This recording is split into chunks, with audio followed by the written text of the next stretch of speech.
Some bricks are thrown at you. Mm-hmm. Some you pick up and carry without even knowing. Mm-hmm. Some are built from pain, pressure, or even past trauma. Mm-hmm. But what do you build from them? That's up to you. Mm-hmm. That's really what it's about. And I like that. yes. Clip that. Yes, clip that. Welcome to Talk That Talk. I'm your host, Tor'i Bionic Brooks. In this episode, this one's different. Mm-hmm. It's titled Building Beyond Bricks, Mental Fitness, Misses, and Masteries in Life and Business. Mm-hmm. Whether you're on the court, behind the camera, or trying to figure out who you really are. Mm-hmm. This one's really for you. Like, this one is perfect for you. Mm-hmm. We're talking bricks, not just in basketball, but in life. Right. The missed shots, the heavy loads, the doubt, and the identity work. Mm-hmm. Yeah. I'm excited for this one, especially in the stage of life that I'm in right now. A lot of bricks being thrown, but, you kind of roll with them. At the end of the day, it kind of turns you into who you are as a person. So I agree. I agree. And one of our core questions for today is, what do our misses teach us, and what do we do with them? I'll break this down a little bit in my new program I'm going to be launching here soon, mm-hmm. Bricks to Buckets. We start with one truth. You will miss. You mentioned it. Yeah. You're going to get up a lot of shots, and you're going to miss a lot of shots. And if you don't learn to reframe that, the world will use your bricks to build the wall around you. Mm-hmm. And that's how you create a wall within yourself, and you become caged up into your own mindset, doubt, fear, anxiety. All that stuff starts to creep in. My question to you, Kavin, what does a brick mean to you, or what does a miss in life mean to you?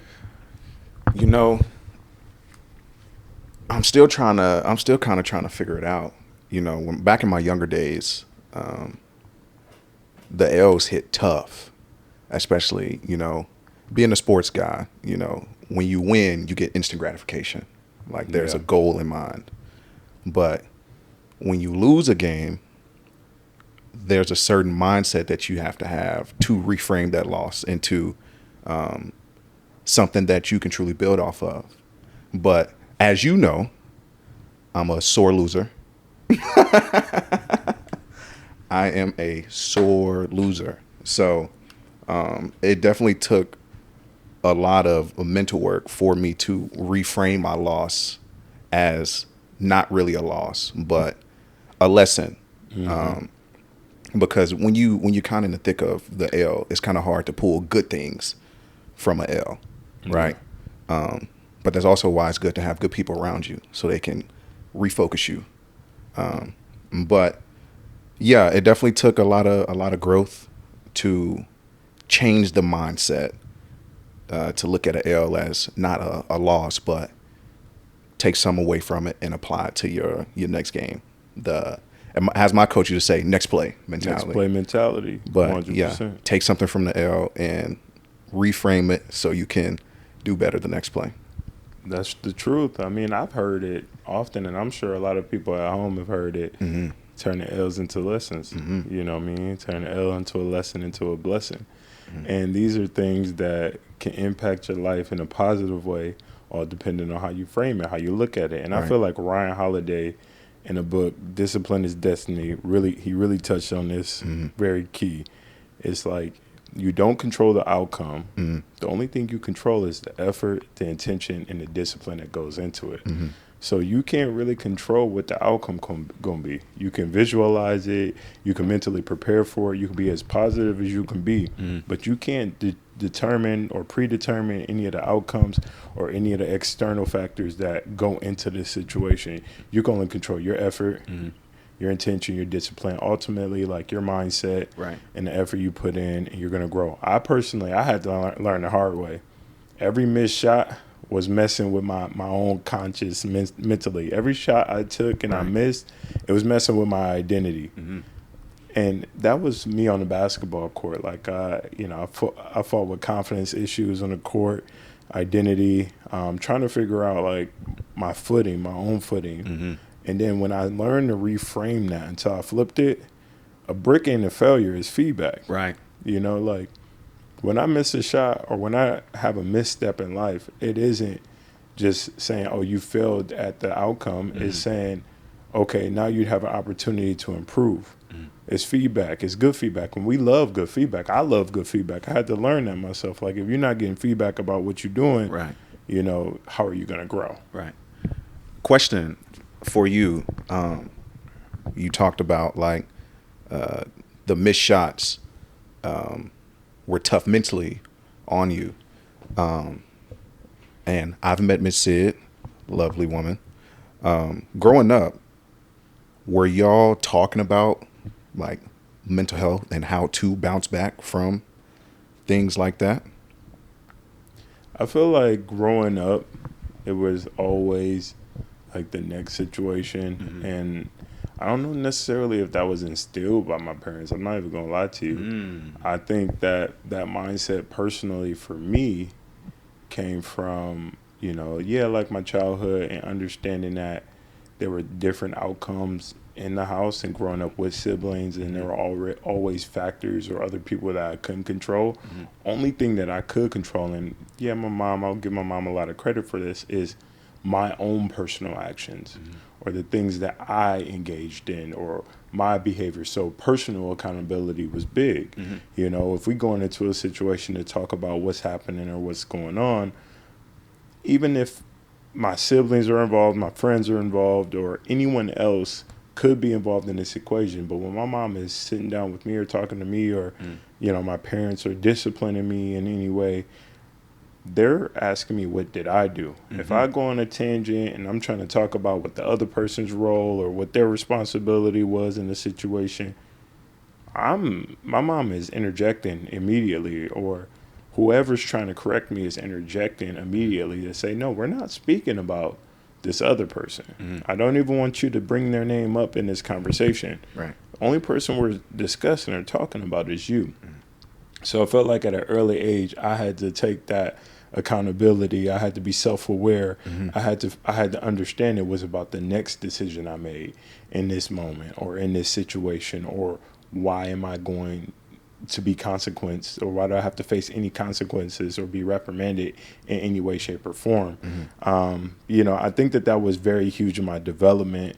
And, you know, another big thing, just like on my pathway to get into where I am now, like I had to learn a lot of different times. I had a lot of breaks or a lot of personal moments to where I had to learn and grow from. And one thing that stands out for me is like, I remember having big opportunities with different brands early on in my career. How early? Man, we're talking like 2015, 2016. Okay. This is early. Yeah. This is how I feel early after athletics, after I did it a little bit, like kind of on an amateur level, but now stepping into the field. I have a degree. I'm a professional athlete. I'm navigating, talking with different brands, different companies. And, you know, I had $1,000 on the table. I had thousands of dollars on the table. And I missed out on the opportunity because I felt as if I was worth 5 figures instead of 4 figures. You know what I mean? If we're talking thousands of dollars. This is early in my career, though, Right. too. This is how I valued myself. I'm thinking high four figure, 5 figure, you know, for the brand deal. Right. They're thinking like lower end. This is before, you know, the market really exploded. But this is how I saw myself. And, you know, personally, I took it personal at that moment, thinking about like, I thought it meant that I wasn't good enough.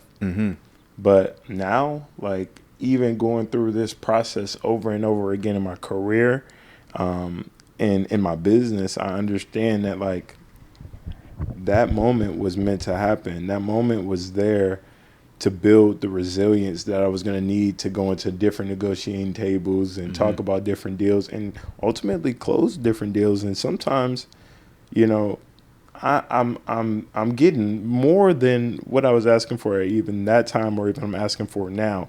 And I had to understand that I was meant for something bigger, and God had a bigger plan for me. You know, building my brand the right way, standing on my own personal values and what my worth is, it's easy to be defined by what other people are doing in this space or what the market is dictating right now as far as what people are doing. But if you're out there, you got to understand that you got to run your race.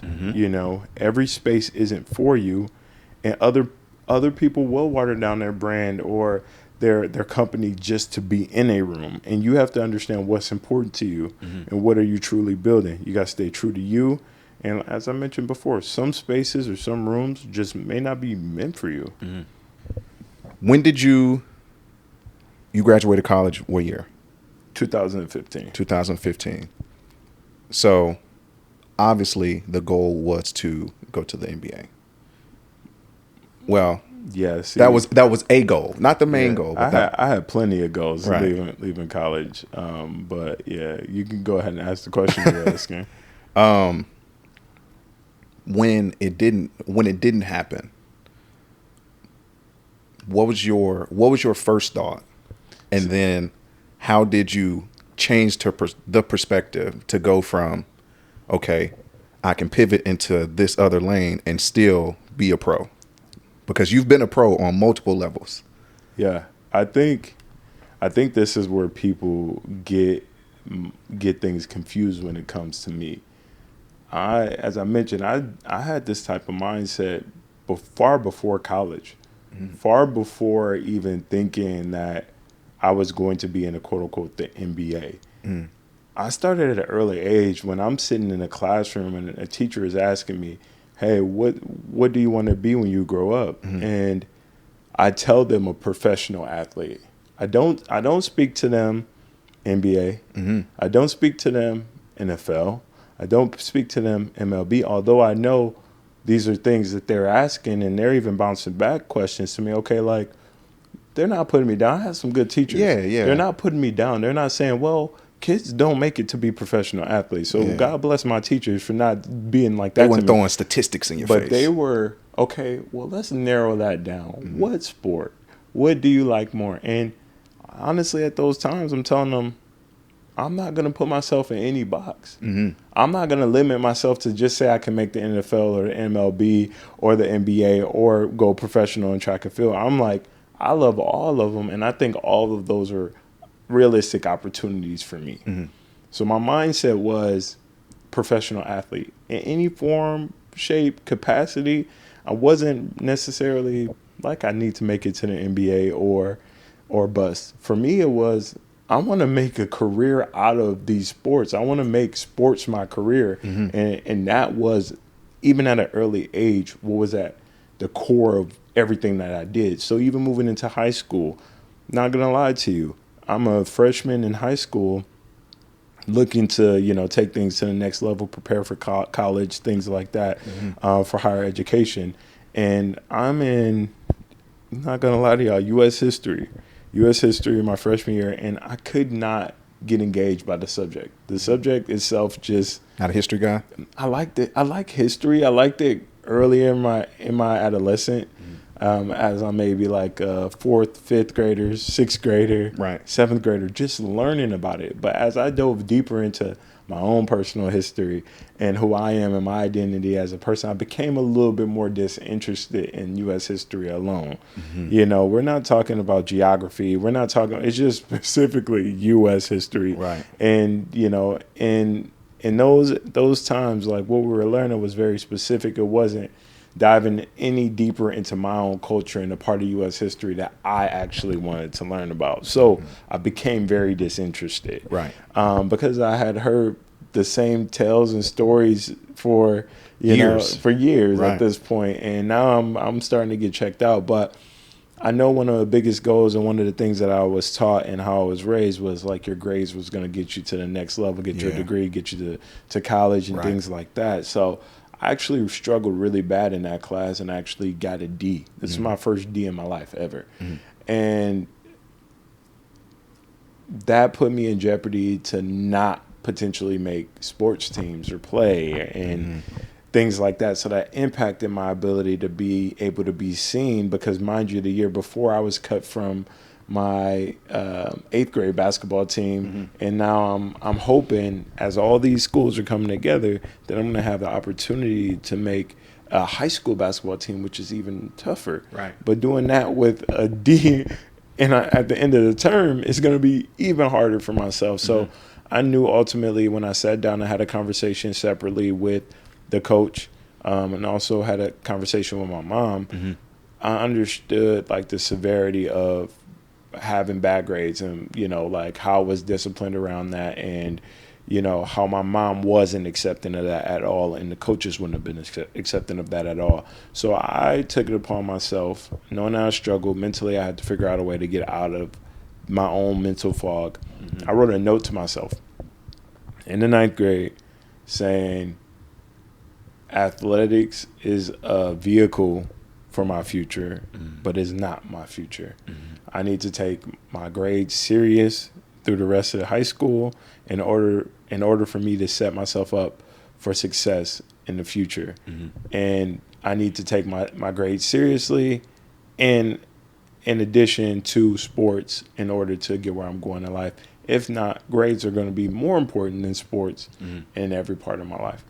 So I wrote that set as like 14 years old, you know, so I knew that like I needed to look into different avenues and options as far as what I was going to do professionally, career-wise, whatever, prior to even getting to that point. And that's how intentional and how much I am like into like mindset development and planning at an early age, even though I didn't know what exactly it was, but like I knew I needed to have options. My mom always told me that have options. I'm a triple threat. I can do so many different things.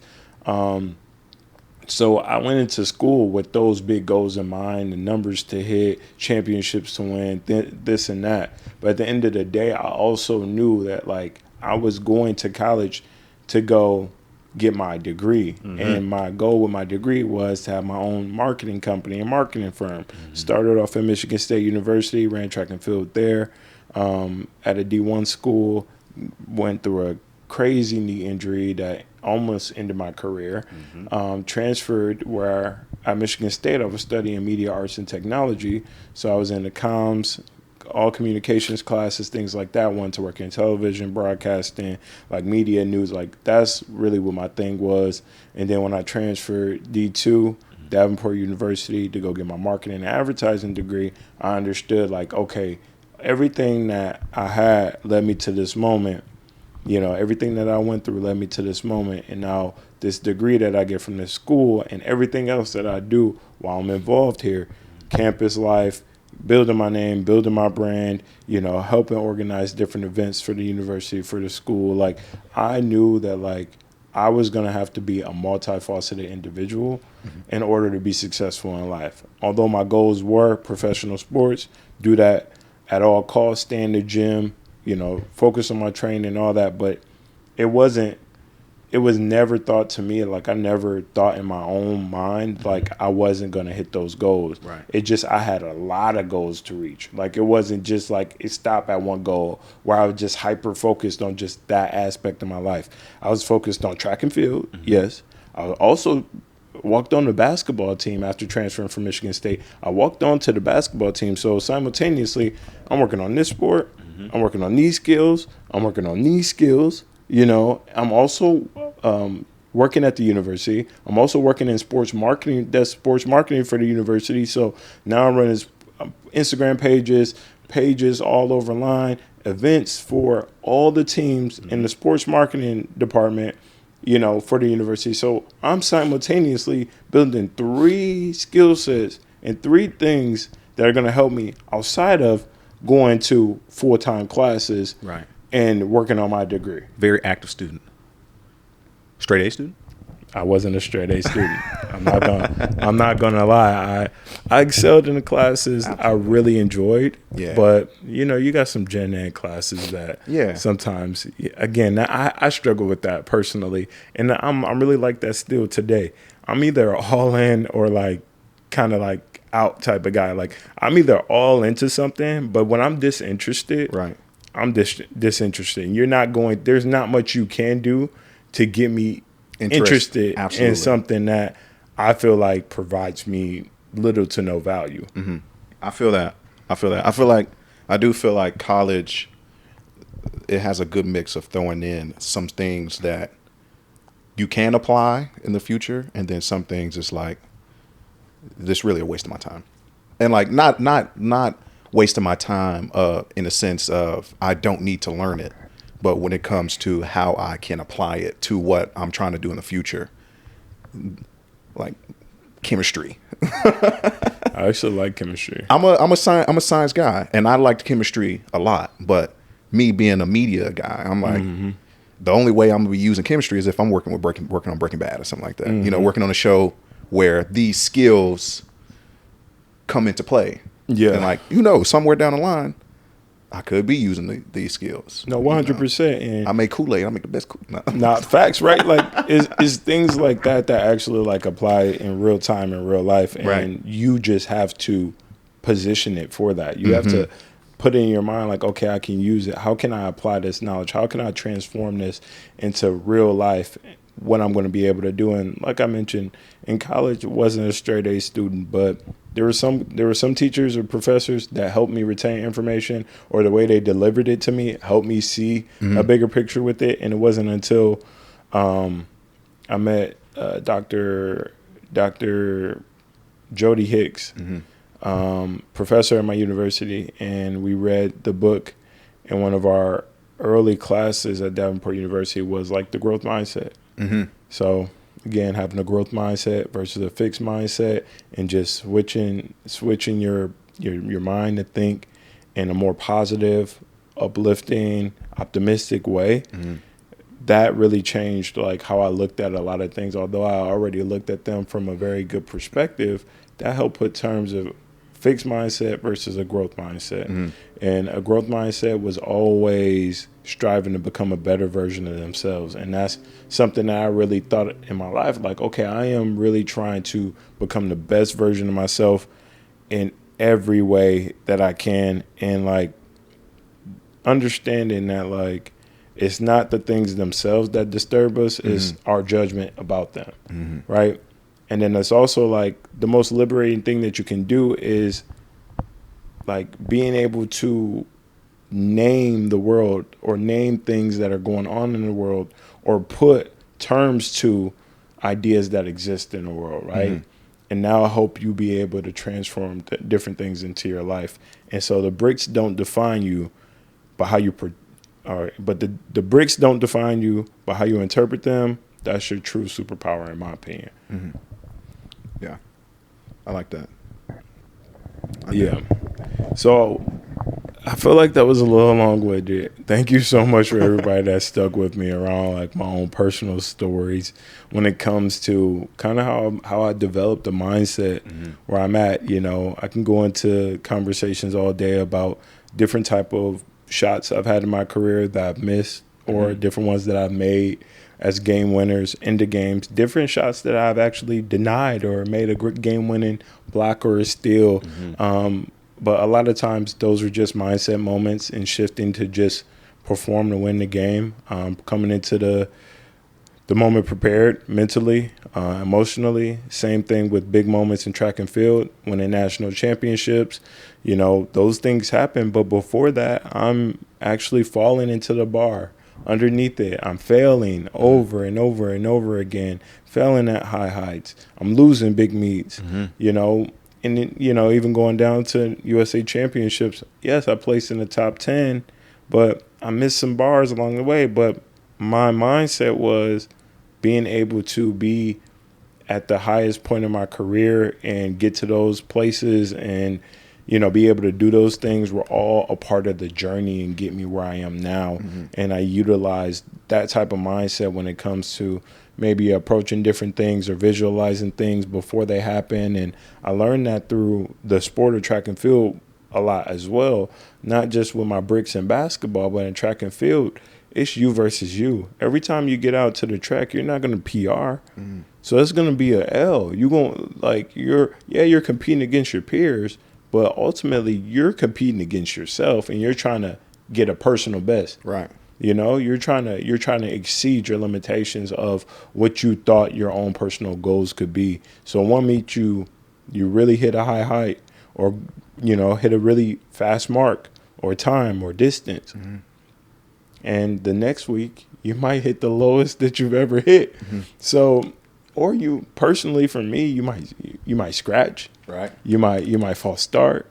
You might no height. You know, there's so many different things that you can do, and I learned that mental toughness through sports specifically, and is great. But what happens when it's great, but what happens when our performance becomes our personalities? Let's talk about performance culture, especially for us, athletes, creators, entrepreneurs. You ever feel like your value is tied to productivity? Absolutely. It's definitely, athletes will understand. Like, one thing my college coach told me was, everybody here is a star. Like, he was like, the whole reason we recruited you is because you were the best player at your school. You were the star. But once you got here, he said, everything resets. Yeah, life cycle. And oftentimes when you're in high school and you are the star, you get a whole lot of support. But then you go freshman year, you don't see the field or you don't see the court. Your support dwindles. And it's like, yeah, they were with you when you were high, but then when it got low, it kind of disappeared. And like, mentally, I think that is probably one of the toughest things to navigate. Is like, do they still support me, or am I even good enough to be here? Because that's a question that I asked myself plenty of times in college. It's like, am I even good enough? Yeah. You know, like, I'm used to being the go-to. Yeah. And then go to college and it's like, now you got to rebuild that trust, and you got to reach these marks. You need to be this size. You need to be this fast. You got to put this on tape. And you see people that's there, but you are still trying to get there. And I will say, I think it's hard to not try to compare yourself to your peers, especially the ones that are in the position that you are working hard to be at. So I do think it's like a heartbeat monitor. I get it. There's waves. There's times where it is you are at the top of the mountain, and then there's times where you deep in the valley. 100. But the goal is to not let those valleys stop you from looking up to the top. Yeah, controlling your peaks and your valleys. Yeah, controlling the things that make you smile. You know, I feel like one of the books that I've read was High Performance Habits by Brandon Bouchard. And I feel like that really proved that structure, not the grind, helps sustain high performance outputs.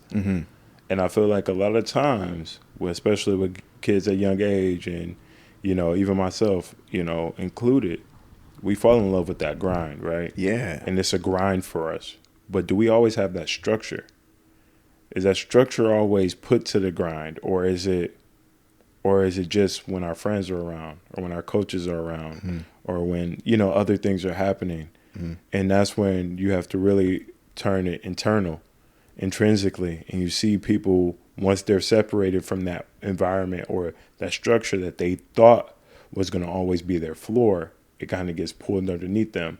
You have that in high school with your coaches or your support system, and then once that support system is no longer there, are you able to sustain that structure and those habits yourself? And that's where really I feel like the outliers are the people who stand apart from others, when they're actually able to replicate that or create that for themselves, or transform what they had in those environments into their own everyday life, into their habits. And a lot of times people don't have that. We get to a certain point where we fell in love with that grind so much, and we're thinking we're at the top of the food chain, not understanding that what got us there was the habits. And how are we going to continue to sustain these habits? What are we doing in the off season? What are we doing to prepare for college? What are we doing, you know, like in those moments when nobody's watching? And I think that, you know, people have to train their mental fitness, and it means protecting your peace. Like, that's also why I created a lot of these programs that I'm working on. And one part is Bionic Business Breakthroughs. It's not just to help you build a brand, but protect who you are behind it. And you got to understand who you are and the makeup of an individual first before you can even go out there and thinking that, okay, I'm this brand and I'm heading into this D1 program. I'm going to be an instant plug-in. Okay, who are you behind that? Who are you building up every day? Are you waking up and eating properly? Are you waking up and, being mindful of your workout schedule? And not just hitting the weights hard, hitting the weights with intention. How many reps did you get last week? Did you get stronger this week? You know what I mean? Are you training just to ego lift? Are you only focused on certain muscle groups? Right. Are you worried about your mobility and your stretching? It's so many things that go into it, and your mental fitness is a big part of it. This is key. Like, that's why I'm not gatekeeping for nobody. Like, I'm really trying to put y'all on game. I'm building the gym, the mind gym, and I'm handing out keys. Like, that's big. I've seen what burnout does to people. You can win with the algorithm, but you can still lose yourself. Yeah. So at the end of the day, you have to know who you are at the core of everything you do and build up the proper habits to be able to sustain whatever it is that you're seeking. And if your one goal is very intentional, I have a lot of faith that you can achieve that goal, but it's just about what are you willing to sacrifice and how specific are you willing to get on the way. Did you how did you separate the athlete from who you are outside of the sport itself? Because oftentimes with athletes coming up, it's heavily intertwined with who you are as a person, right? I remember DeMar DeRozan, when he first started talking about his mental health, people were questioning, well, how are you struggling mentally when you were an NBA player? You're making millions of dollars, you got the good life, you're not worried about what your family gonna eat the next day. You're not worried about finances. Like, how are you struggling mentally? But I do think from the outside looking in, it was hard to separate who DeMar DeRozan is off the court versus the basketball player. So with you, what are some things that you did to help you establish who you were outside of the court versus who you was on the court? Yeah, I think Malcolm Gladwell hits it pretty tough on outliers and reminds us that success isn't just work, it's context. It's the unseen reps, it's environment. So for someone like DeMar DeRozan, I don't know his situation, so I can't really speak on that. And I really, really love for guys like him and Kevin Love and whoever else speaks on mental health to be able to speak for themselves, because that's important. Like, I don't play with somebody else talking about my mental health or my situation, but for him specifically, my heart goes out to him, and I definitely appreciate him opening up the conversations on things like this a little bit more. For me, myself personally, I think that what allowed me to be able to separate that early on was I didn't grow up being the blue chip or the silver spoon athlete. I didn't grow up always being recognized and praised for how good of an athlete I was. I was a kid, I was playing with my friends and we were competing against each other, and I knew that, I was a little bit better than everybody else, but I wasn't praised for it. I wasn't given any extra opportunities because of it. And when it comes to the sports that I really excel at now, I wasn't just naturally gifted at those things. And I wasn't, raised and groomed, which a lot of kids are. You're groomed to be this athlete from, your young age. You're going to the camps. You're going to the skill practice. Your parents are putting you here and there. It's a lot of hours that go into that guided, and, like, your identity is formed through that. I didn't have that. I didn't have that. I had to go seek those things myself. I had to go learn how to get better at basketball with my own resources. Not because of my mom, not because she could pay for it or she was at work and then making sure I had something to do or paying money for this. No, it wasn't that. It wasn't structured in any way. I personally, for myself, had to want to play basketball, want to get better at basketball, want to make basketball teams. I didn't have the pressure coming home and my parents were like, "Oh, you're going to try out for the basketball team?" No, I'm coming home and telling my parents, "Hey, I'm about to try out for the basketball team. You know, I'm going to try. This is what I want to do. These are the things that I would like to do. You know, as other sports I wanted to play growing up. Unfortunately, we didn't have money for the equipment and for the extra stuff, which my mom was very worried about. Also for the hospital bills that were going to come up. So there were some sports that I was seeking that was ultimately out of the question because of the demand of it. And my mom wasn't willing to kind of float that. But I thank her for that because I feel like it put me on the path that I wanted to be on. And for myself, separating the two is all about intention. Separating yourself from who you are as an athlete is about setting your life up to understand that you are more than an athlete. You got to take it beyond an athlete. That's why my sister and I started the company Beyond an Athlete to help people understand and explore interests outside of just sports. I was able to, at an early age, explore everything I had an interest in, and whatever I gravitated to or what I wanted to do, I had to make the choice to go do that. So I couldn't blame anybody else for not letting me. I mean, it's a couple of things like I just expressed that I couldn't do for financial reasons and because of barriers to entry. But for the most part, like if it was free, I could do it. Right. I feel that. And I feel like that really helped me shape my own personal mindset when it came to understanding that I wasn't just an athlete. You know, when I went to school, people weren't just, "Oh, you cold at this or cold at that." Like I was the 15th person on my 9th grade basketball team. Half the people that knew me probably didn't even know I was on the team. So, you know, it was like that my freshman year. My junior or my sophomore year, I'm kind of like the 10th man or something like that. So I'm still third string. Yeah. And then, you know, finally my junior year, I'm the 6th man on the basketball team. So we got all upperclassmen starting, and I'm the first person off the bench, underclassmen, coming in and contributing right away. So that's when I really started getting to the buzz. My sister the year prior had just signed to the University of Oklahoma as a D1 athlete, broke all these school records. But until I became about a junior and came on the scene like that, people didn't even know that was my sister. You know, like we look a little different in size and stature. At that point, I hadn't hit my growth spurt or anything like that. But that helped me build an identity outside of sports. It helped me focus on school, working in different communities, doing different things, and kicking it with kids that like the same thing like me. Right.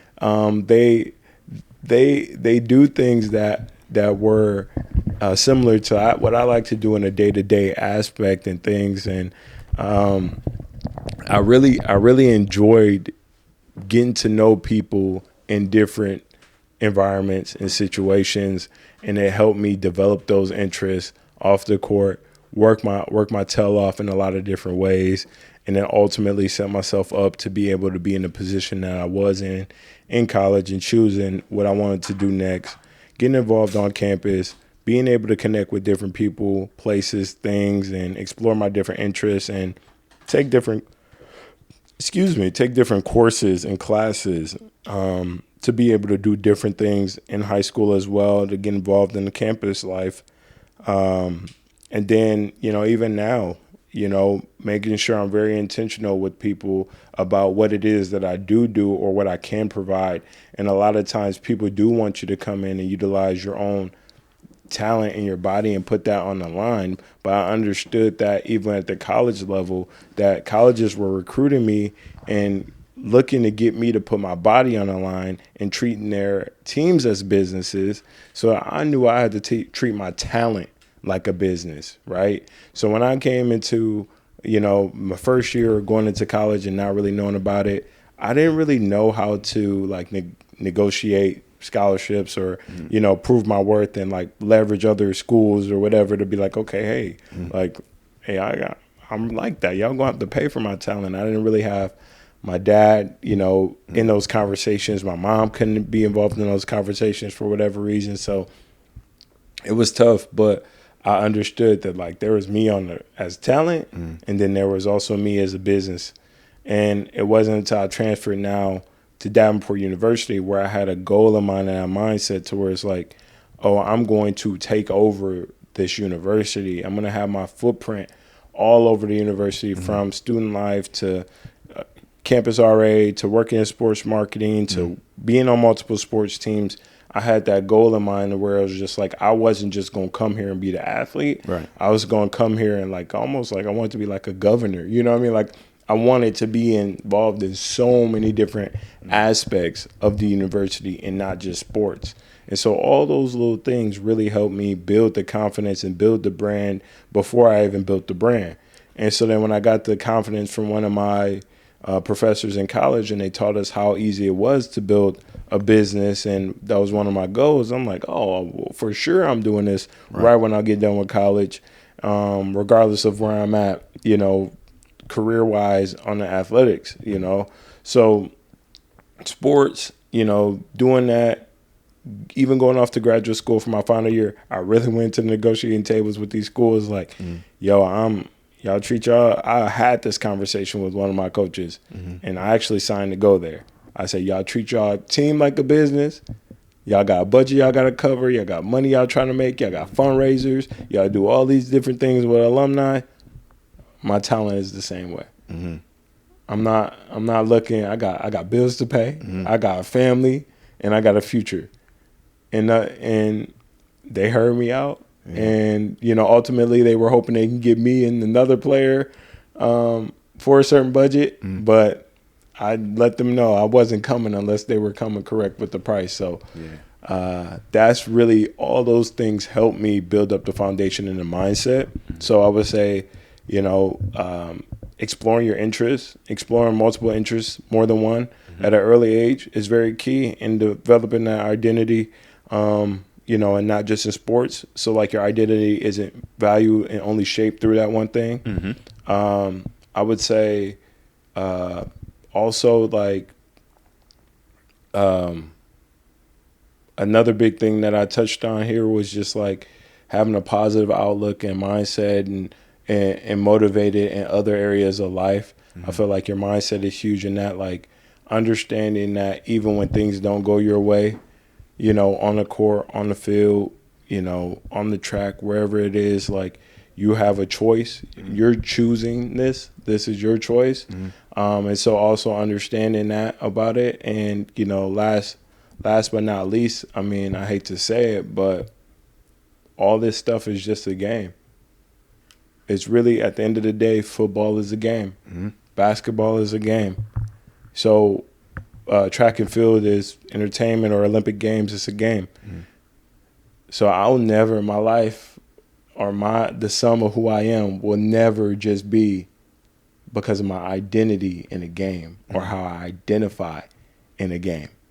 And I think that was the biggest thing, is understanding it, not taking myself a little more lightly. Like, it is just a game. And some people don't feel like that. Yeah, it's tough. Some people don't feel like that, but you got to be real with yourself. At the end of the day, you're just playing a game.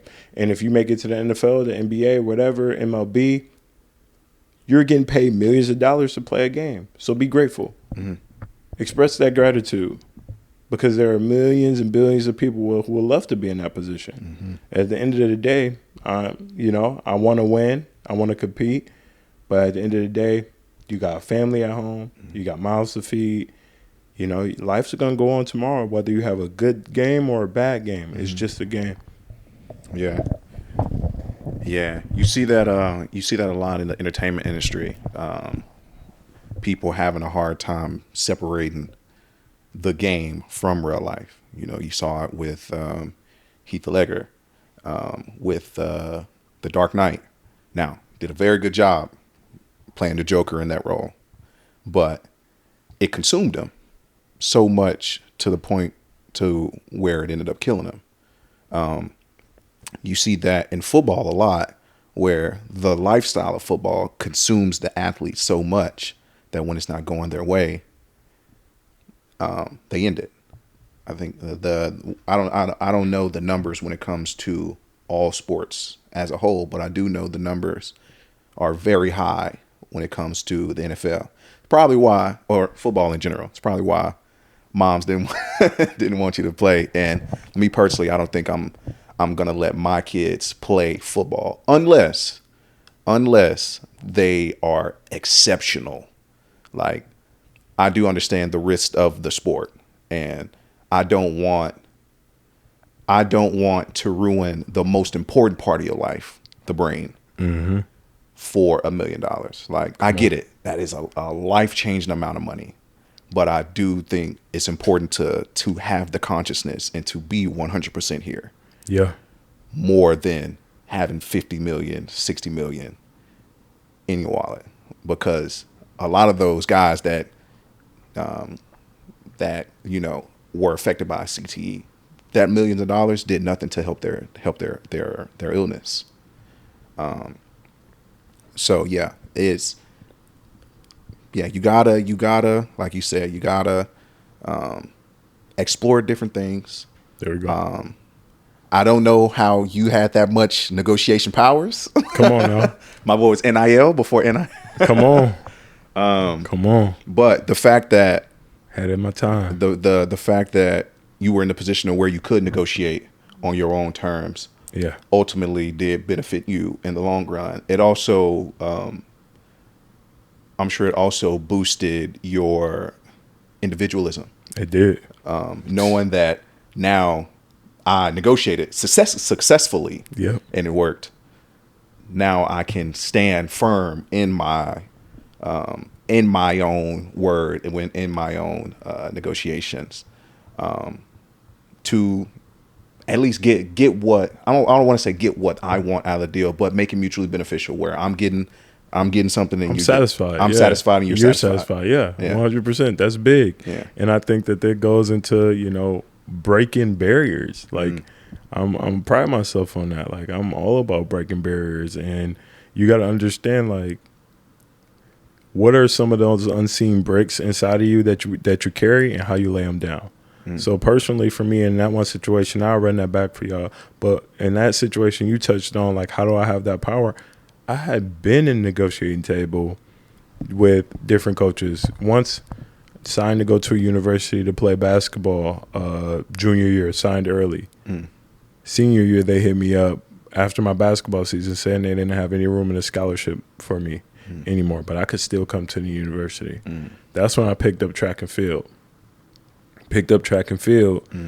Excelled in that, hit numbers that still last to this day, records, national championships. We talking Nike, New Balance, like some big time stuff.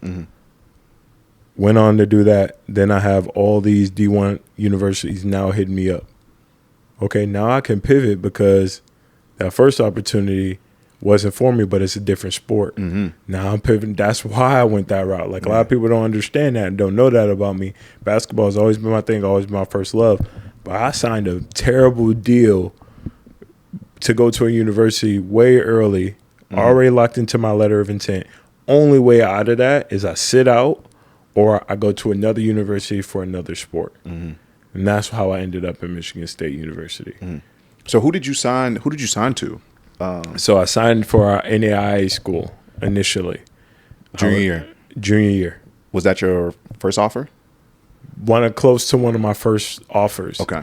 And it was before I hit my growth spurt, before I could really dunk. It was a lot of things that, like, I still had to grow into. So I signed really early. Bad. I just was happy with that offer, and I just wanted to play college basketball. Yeah, school paid for. Yep, that was it. That was my goal. That was my dream. They had some restructuring with some coaching staff and things like that ultimately played into why they felt the way they felt. But yeah, so then after that, went to Michigan State, got injured, or I was dealing with an injury senior year of high school. Let me tell this story correctly. That lingered over into college. That ultimately got worse, and I ended up rupturing it. So then I'm now looking for a university to transfer to, and now I'm at the negotiating table now from a different mindset, different perspective. Been here, done that 2 times. You know what I mean? Now I get there, negotiate what I want, get what I want. Ultimately didn't spell everything out, because when I decided to walk onto the basketball team, they're very upset about that because I had negotiated my way to get what I wanted. So they're like, we invested all this into you. you're going to go play basketball. We're taking half of your scholarship. Mm-hmm. They got to give you the rest. So at the end of the day, went on, played basketball, walked onto the basketball team, mm-hmm. and continued on with track. That year, won my first national title for the university. Mm-hmm. First ever national title for the university. Mm-hmm. So they gave me that back and more. They gave me that, add some tax. I mean, you had come on, you had to. No, at the end of the day. So again, next year, going to the negotiating table a little different. Right. I done won. I done did this. I need more. Right. You know what I mean? So then when I graduated from the university, got my degree, I still had track and field eligibility left. Mm-hmm. So I'm going to another university to be like, I done did this the resume. Mm-hmm. I done did all of this. This is leverage. I'm only looking to go to a school that's willing to meet me here. Mm-hmm. If you're not meeting me here, then yeah, I can go somewhere else. Yeah. So that's how I had the leverage. And that came from the work that we put in. Mm-hmm. But as we're going deeper, let's go deeper now. Mental health isn't just about stress. It's about the bricks you carry inside. Mm-hmm. So what are unseen bricks we carry and how do we lay them down?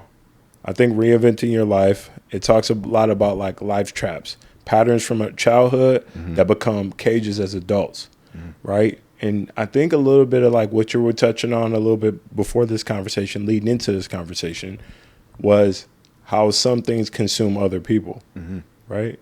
And it might not just be that situation. It could have been something from their life trap that keeps happening that now is triggered by this situation to then spiral them upward or in a different direction. Mm.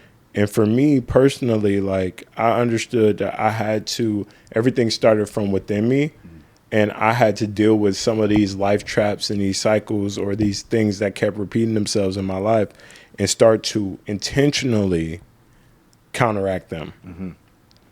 And I think perfectionism, shame, fear of failure, fear of stillness, those are all bricks. Mm-hmm. Like those are all bricks that people are getting up in their life and they don't really understand it and they don't really know it. They just live within this. They mm-hmm. have perfectionism. They can't do anything until they get it right. They live with shame and they feel like they have to stay hidden and away from things. The same thing with the fear of failure. They don't want to go out there and fail in front of people because they feel as if that this is going to be a negative reflection of them. Mm-hmm. And then also like the fear of stillness. Some people just hate being still. Like, and you got to understand that like all those things will petrify you and they're going to all be misses in your life. Mm-hmm.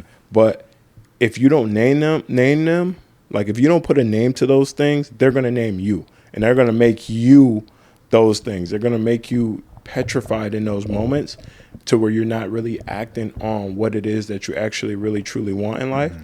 And you're letting those things hold you back. So you're afraid of getting those shots up, missing shots, not being the best version of yourself, mm-hmm. everything having to go perfect or how you planned it. Mm-hmm. You know, you aren't going to be embarrassed or it's not going to be awkward in the process. You feel like because you stand still or nothing ain't going on, you ain't got no motion, you ain't got no productivity, you ain't got no progress. Mm-hmm. All those things in that mindset is going to kill you. Mm-hmm. You know? What's one brick that you were carrying that you didn't know? That once you realized you was carrying it, you laid it down and used it to lift yourself up. Yeah, my fault. Yeah, I feel like I really I felt like this in my life when it came to like almost like a perfectionism because I had did things at such a high level, mm-hmm. competed for USA championships, wanted to make an Olympic team. You know, won 3 national titles in college. Went on to win world championships. I did a lot of stuff on the winning, mm-hmm. winning a lot of different things, right? So when it came to different things in my life and how that looks, like I wanted to look a certain way so I can win. Like mm-hmm. I wanted everything to add up to be perfect conditions for me to win. Mm-hmm. And certain things like in my content creation career, right? That perfectionism mm-hmm. was killing me. It was killing me because until things were perfect or until I had the perfect system, the perfect formula, mm-hmm. the perfect, result on mm-hmm. my videos, mm-hmm. like I'm not dropping more videos or I'm not doing more content because I don't feel like it's right, you know? And that was ultimately crippling me. When I got to get more shots up, I got to learn what a bad video is. I got to learn what parts of my video didn't do well. I got to, you know, I'm also always retooling things to make sure that I'm trying to give the best product to the audience, to everyone at home. And it's so many different times to where like I'm failing in this production process. I'm failing in this filming process, whether it's failed hard drives, whether it's, you know, computer crashing and I'm losing all of my footage of things that I worked on years ago, old phones being gone. And then even now, like learning how to even shoot and set up for a podcast, for a live stream. Like there's a lot of misses. There's a lot of times I've set up to film a podcast. It's a lot of times that I've set up to film some content. And we didn't even press record. And didn't press record, or things didn't go as planned, or we lose something, or, you know, like I had to start loosening my grip and understand that like that perfectionism will ultimately hold me back in this industry. I have to get more shots up. I have to dream big, and I have to keep on trying. So that's one thing, one invisible brick, like the perfectionism that I was carrying. And I feel like it helped me understand what it's like to be in the now. And Eckhart Tolle, he talked about in The Power of Now and said, realize deeply that the present moment is all you have. You can't heal what you're not here for. So, you know, whether it's different things in my life that I'm facing, challenges or whatever, thinking that I'm going to get to tomorrow to be able to have the most optimized, best opportunity for this situation might not ever come if I'm not living in this present moment and dealing with it now, you know? So I have a challenge that I'm going to be introducing to y'all. It's going to be called Break Your Barriers Challenge. And it's about laying those bricks down with intention. And I'm letting everybody know, like, laying things down with intention, it ain't soft. It's strength. When you truly do things with intention, you build the strongest foundation that you can possibly build. Something that I want to start doing daily is affirmations. Do you think it's important for men to do this on the daily? And, you know, it's tough out there. You know, men don't normally get compliments on the daily, things like that. So do you think it is important for men to do daily affirmations? Yeah, I mean, how do we train the mind like we train the body? That's a good question, right? How do you train the mind how you train the body? You don't wake up confident. You train your mindset like your body. You're going to train your mindset every single day. And I think it's important for you to have things, whether you call it affirmation, whether you call it devotion, whether you call it mantra, whatever it is, daily rituals are important in building yourself up in your mental fitness. And the daily rituals I like to use, one is visualization. I like to see the makes before, you know, they go in. I like to see the makes before I step on the court. Or even in life, I like to see things going well. Like, even when I'm prepping for a dunk, I like to visualize myself completing that dunk first before I go and do it. Same thing with a jump and high jump. I used to do the same thing, visualize myself going over the bar. That's where there's a lot of symmetry when it comes to high jump and professional dunking. You get 3 attempts. You got to jump high, and you got to have the same approach. You just gotta adjust to the factors on the day. The wind might be a little bit different. You might be trying something a little different with your dunk. Like that's where you change and adjust the variables based on the circumstances in that day. Right. So visualization is one big thing. Another daily ritual I like is journaling.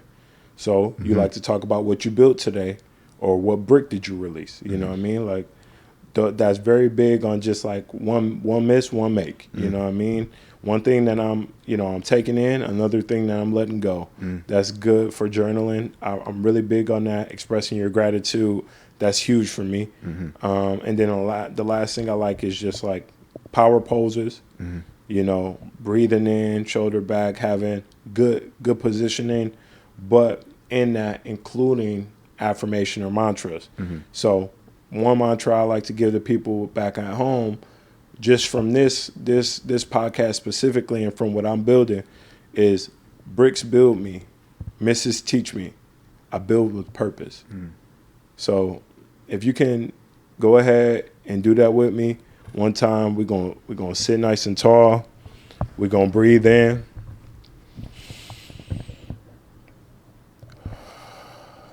We're gonna say it together. Bricks build me. Bricks build me. Misses teach me. Misses teach me. I build with purpose. I build with purpose. So if you're at home, you're thinking about a way to start your day. It doesn't have to be too in-depth. Sometimes people like to do visualization. Some people like journaling. And some people like power poses and mantras. Mantra for me, and y'all should try this, it'll take just like 3 seconds of your day, 10 seconds of your day, if you include the breathing. But bricks build me, misses teach me, I build with purpose.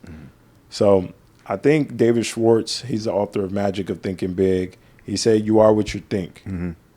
And more specifically, he said, you are what you think you are. Think little about your goals and expect little achievement. So if you have little goals, you're going to get little results. And so when you think about little goals and expect little achievement, you're not thinking big enough. If your goals aren't big enough to scare people, then they're not big. They're not good goals. If your goals don't scare them, they're not big enough. So I think that's really important. Like, you can't just show up for the bucket or for the end result. You got to show up for the brick. You got to show up for the process. That's where your foundation is built. Don't just show up for the bucket. Show up for the brick. That's where your foundation is built. Do you meditate any? I do meditate a little bit. I don't meditate as much as I could. My girl definitely very good with the meditation and definitely has helped me in a lot of those ways and stuff. More so than meditation is prayer for me. So it's my form of meditation. I feel like meditating and sitting with my thoughts, I'll probably do that like once or twice a month.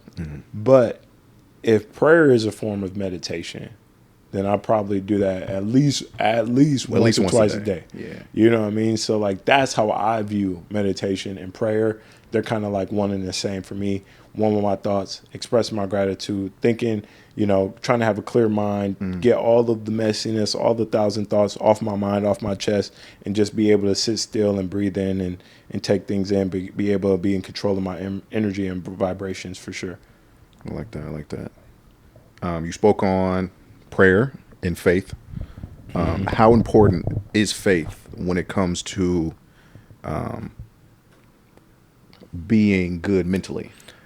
I think faith is very integral and very important when it comes to being mentally sound and spiritually sound, of course, right? The reason behind this is because I feel like you have to believe in something greater than yourself. If you don't have faith in something, then you're just leaning into the beliefs of your own system, your own thought, and your own bias. So when you're able to release some of that into your faith, you lose some of those things that kind of cloud your judgment or your mental health, or you don't really have a guide. Who's guiding you on your spiritual journey? Is it going to be the people closest to you? And if the people closest to you aren't bringing you closer to your faith or spirituality, where are they leading you? And you know how people say you're probably defined by the proximity of the people closest to you and your friend group, the environment that you can't keep making excuses for yourself to not be mentally sound or be in the right headspace or what. You have to do something about it to fix it. You got to change your environment. You got to seek something else out. You got to have faith in something greater than yourself. In my eyes, in my estimation, I feel like that's been very huge and very big for my mental health, because there was a lot of situations where I gotten out of it and I didn't have anyone to thank but God. And releasing some of my shortcomings and releasing some of that stuff to him really helped me take life a little bit more easy, and understanding that a lot of the materialistic things or things that people are seeking in this world or the worldly things don't really matter. And a lot of times we put more pressure on ourselves than needed because of worldly expectations, rather than our expectation in our relationship with the man above. Personally, that's only my situation. Other people believe different things, but I feel like whether it's the religion of Christianity or even, Buddhism, the path to true enlightenment, and understanding that while you're going through that pain or that suffering is for a purpose, and all things work for everything for the common good at the end of the day, right? And I think that if you're making the right decisions, the right choices, and you have faith, you're going to be in a positive state of mind. If you are upset about what's going on, the weather outside, if you're negative about a lot of different things and you don't have faith in anything other than your own belief system and only thing that you've experienced, and all your environments growing up were negative and bad, all these teachers told you weren't going to be anything, your parents, everything. If you have that mindset and you look at that mindset and you have low morale, low self-esteem, no faith, you're not going to be in a stable emotional mind. You're not going to be a stable emotional mind. You're not going to be in a stable body. You're not going to be able to contribute in a very even way, even though life is going to take you through peaks and valleys. Your job, while experience all those things, is to remain stable and have faith that everything through these peaks and valleys is going to all even out, is going to work out and be positive in the end. And that's a big thing that faith is for me. You know what I mean? Like, faith has carried me through a lot of valleys in my life and carried me off of a lot of peaks in my life as well. And taking that leap of faith while you're on a peak is very important as well too. Sometimes you have to take that. That's how I ended up here in Los Angeles, California. Same. A leap of faith. Faith is very big. And you have to have that mental fortitude and that toughness, that discipline and persistence to keep on showing up through adversity. There's a lot of things that go into it. But again, we touched on it. You have to train your mind to be just as stronger, if not stronger, than your body, because your body's going to do what your mind tells you to do. So if you're subconsciously feeding it bad thoughts, negative things, same thing with your eating, consuming bad things, you're going to end up down the route that you don't want to go, sick, dealing with, hospital visits all the time, diseases, all these different things, because you didn't take care of your temple. And the same thing, take care of your temple. Take care of what's in between your temple, your brain, your mind, And I'm just a strong believer that, like, what helps get through that is being spiritually sound. Whatever that looks like to you, I would advise you to find and think of something higher than self and have faith in and believe in. Yeah. I see you. I see you got some books right there. Yeah, I've been referencing them. It makes me, really think about, different things. But my bad. No. My question to you is, what are some books that you read that helped you unlock a better understanding of your own mentality and your own mental health? Yeah, I've touched on a lot of them. And I really like it. It feels like this is really about, like, what are you becoming and what legacy are you building? I really had to ask myself those questions and think about that in order to figure out what type of text or literature I wanted to dive into. And what are we really building? And who are we really becoming in the process? It's two very key questions that you have to ask yourself in your journey in life, in my eyes. And what are you building? Because at the end of the day, getting buckets is cool. Being in that position is cool, but what's the real win? It's who you're becoming, right? So it's who you're becoming in the process of all this. I touched on this earlier in the pod, Outliers by Malcolm Gladwell. He said it really well. Outliers aren't self-made; they're system-built. Opportunity melt. Let me run that back. Gladwell said it. Outliers aren't self-made; they're system-built. They're opportunity met and deeply intentional. And that's why I really like that book, Outliers, because it's understanding, like, the mindset that goes into being top 0.1% of the world or 1% of the world when it comes to how you're living your life and the daily things that you're doing in the process to get there. High Performance Habits is another one. Atomic Habits is another one. I really love those books. I think, my biggest goal is to take every brick I was given, misses, trauma, pressure, and turn it into a home, a legacy. And ultimately, I see that as like me building that ultimately forms a bridge that other people can walk on. And that's what I really want. I really want my ego to live in the past and in the future. I want to live in the now. And that's where my power is coming from, the now. So Reinventing Your Life, really, really, really good book. Really tapped in. Love this book. It helped me understand, learn how to live through the self-destructive behaviors that you may have, and start living my best life with like the breakthrough programming that they have in here. They really talk about life traps and certain things that continue to appear in your life that you might want to work against. I also have another here, Discipline is Destiny by Ryan Holiday. Having the courage, the temperaments, the justice, and the wisdom. And it's helping bring a lot of teachings from like Stoicism, which I'm a strong believer in, controlling the mind. And a lot of the people that I read, their journal entries based in Stoicism help me get through my days. I have a book called The Daily Stoic. I don't have on me right now, but that's also another one I like just for some daily quick reads. High Performance Habits. Talk to you guys about that one. Brenda Burchard. And yeah, it's all about having the right proper habits. This is a good one, having the right proper habits to be able to sustain high outputs in your life and be able to reach the goals that you want to reach. High Performance Habits is another one. I've touched on this one of my personal favorite, Outliers by Malcolm Gladwell. So Outliers by Malcolm Gladwell, that's another one. Really like it. Is how the little things can make a huge difference in your life. And then shout out to my homie E. I actually got this one from him. The Magic of Thinking Big. So again, we touched on it. I said it. You're going to think a little achievement, think a little goals, you're going to get little achievement. You think big goals, you're going to get big success. So the magic of thinking big and what that looks like. You are what you think. Believe you can succeed and you will.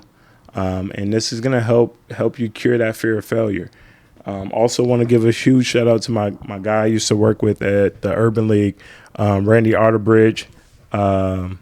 He made a book called The Reluctant Entrepreneur. So for those people who are struggling to start a business, get off on their feet, things like that, Reluctant Entrepreneur is also a good book, good piece of text I would say you guys should check out. But, there's going to be another episode. We're going to talk a little bit more about that. And then one of my personal favorites, The Power of Now, Eckhart Tolle. Just talking to people about living in the moment, how you steal your own peace and joy by anticipating things or having anxiety about the future or things that don't matter in the present moment. You have to understand that sometimes you put yourself through anxiety 3 or 4 different times, or putting yourself through emotions that you don't even need to experience. Like you're anticipating what's going wrong before it goes wrong. Let things go wrong and adjust. That's one of the biggest things that I've learned. Help me take my foot off the gas in life a little bit. It just have a plan for life. And then go through every day executing on that plan or whatever it is. And if things change and adjust, give yourself some grace, hit the drawing board, try again, but remain mentally tough and sound to be present in the moment, to understand why you are doing what you're doing. That is the biggest thing. So those are just a few books in my stack right now that I'm reading. What are some books that you like to read? Go ahead and drop a comment about them. Let us know what your favorite books are, what you would like us to talk about on the podcast, different subjects and things like that, because I'm a huge fan of reading. I'm all about reading books that are going to help yourself and your self-development and your journey. But I'd like to take this question over to you. What are some books that you're reading, Kavin? Like, you have a pretty good head on your shoulders. What's some of the books that stick out to you? I do want to read Atomic Habits. Okay. Good one. The books I have been reading right now, Go Higher. Shout out to the biggest. Big Sean. Go Higher, Big Sean. He's a person that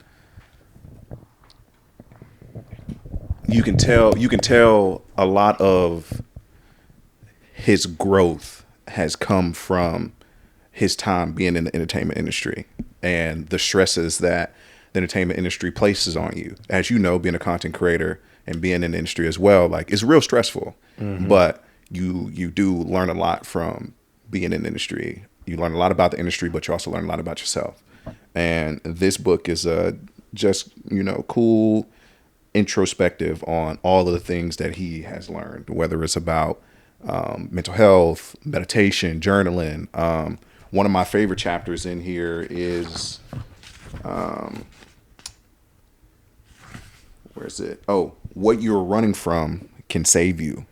Oftentimes people run from things that they think are either too hard or they don't think it can apply to them.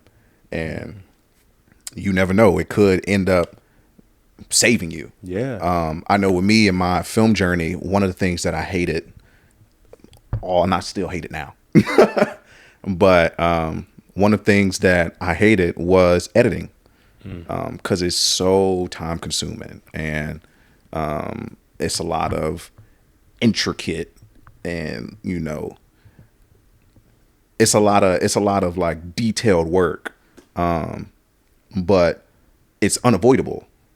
And oftentimes most people get their break in the industry through editing. So it was one of those skills I was like, no matter how much you hate it, you got to learn it and you got to get good at it. In sports, they tell you it's the little things. In football, they say it's a game of inches. And I do believe editing was that thing where it's like, it's a game of inches. Like, it's unavoidable, but yeah, Go Higher, 5 Practices for Purpose and Success in Inner Peace. Definitely advise everybody to read this book if you hadn't. The newest book that I've been reading is called Breaking the Habit of Being Yourself by Dr. Joe Dispenza. It's how to lose your mind and create a new one. I'm close to being 30 now. And I do believe that I should be more intentional with every aspect of my life. No, check the face. Check the. Yeah. Yeah, I could agree. Yeah. If you can't tell, we all trying to be more intentional. We all trying to be more intentional. Wash your dishes after you use them. Chill. I wish I could see my face in real time, but it's things like that we're working on as human beings. Yeah, as, adults. You're just trying to break habits. Yeah, break generational curses. Come on, things like that. Come on. So but I am trying to become more me. I am trying to figure out who I am as a person. I am trying to restructure my mental and my mentality to be a more high performing person, to be a more thoughtful, more caring, more. Go ahead and speak on it, Kavin. Go ahead and speak on it, dog. Chill on me. Go ahead and speak on it now. Chill on me. Yeah, I love this talk. But it's you learn a lot when you get around the right people. Oh wow, bro gonna make me. That's the plot. Bro gonna make me shed a tear. He gonna make me shed a tear. And that's talk that. No. But no, you do have to be intentional in life, and you do have to intentionally put good people around you, because something I always say is the people around you are a mirror. It's a mere reflection of who you are.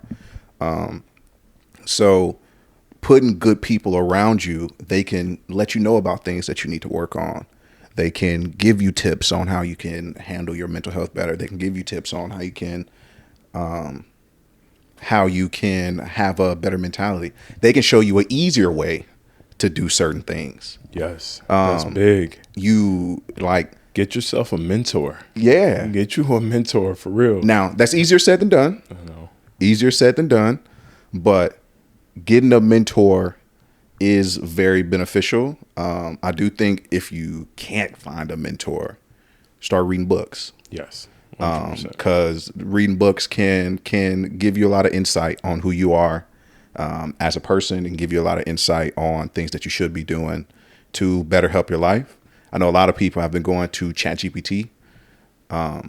As good as ChatGPT is, you can still learn a lot from a book. Because at the end of the day, ChatGPT is trained for you. You're biased. Yeah.